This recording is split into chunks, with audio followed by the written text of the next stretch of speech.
وتعالى في كلامه المجيد وفرقانه الحميد ولا تباشروهن وأنتم عاكفون في المساجد وقال رسول الله صلى الله عليه وسلم من اعتكف يوما ابتغاء وجه الله جعل الله بينه وبين النار ثلاث خنادق।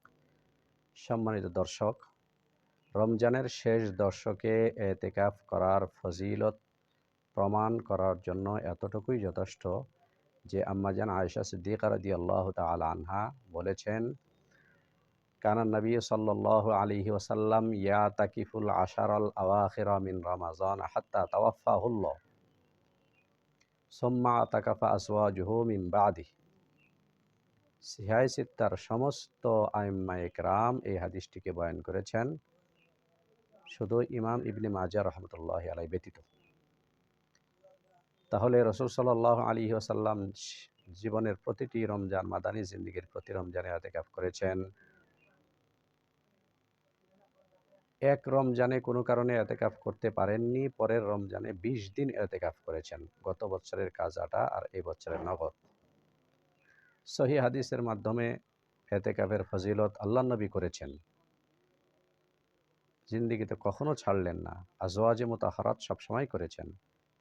এটা সহিহ হাদিস।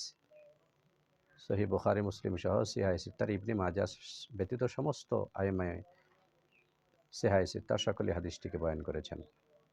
এবং এ মর্মে আরও একটি সহিহ হাদিস রাসূল সাল্লাল্লাহু আলাইহি ওয়াসাল্লাম ইরশাদ করেন, মান ইয়াতাকাফা ইয়াওমান ইবতিগা ওয়াজহিল্লাহি জাআলাল্লাহু বাইনান নারি ওয়া বাইনাহু ওয়া বাইনান নারি সালাসা খানাদিকা। যে ব্যক্তি আল্লাহ পাকের সন্তুষ্টির জন্য একদিন ইতিকাফ করবে, আল্লাহ পাক মাশরিক থেকে মাগরিবের যত দূরত্ব, ওই ব্যক্তি এবং তার জাহান্নামের মাঝখানে এর ৩ গুণ দূরত্ব সৃষ্টি করে দিবেন। এত বড় ফজিলতের বিষয়।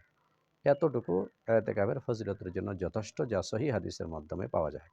কিন্তু আফসোসের বিষয় হলো, এ ব্যাপারে আমাদের দেশে আরও একটি হাদিস বয়ান করা হয়, মানি আতাকাফা আশারান কানা কাহাজ্জাতাইনি ওয়া উমরাতাইন। যে ব্যক্তি রমজানের শেষ দশকে ইতিকাফ করবে, সে এই শেষ দশকে ইতিকাফ করার বিনিময় আল্লাহ পাক তাকে ২টি হজ এবং উমরার সওয়াব দান করবেন। এই হাদিসটি ইমাম বাইহাকী রহমতুল্লাহি আলাইহি শুআবুল ঈমানে উল্লেখ করে হাদিসটি যায়ীফ বলে উনি মন্তব্য করেছেন। হাফেজ জালালউদ্দিন সুয়ুতী রহমতুল্লাহি আলাইহি তার প্রসিদ্ধ কিতাব আল জামিউস সাগীর হাদিসটিকে যায়ীফ বলেছেন। মাজমাউজ জাওয়ায়েদ আল্লামা হায়সামী রহমতুল্লাহি আলাইহি হাদিসটিকে যায়ীফ বলেছেন। তাই এই জাতীয় যায়ীফ হাদিসের মাধ্যমে উমরা আর হজের সওয়াব পাওয়া যাবে, জাতীয় কথা বলার কোনো যৌক্তিক নেই।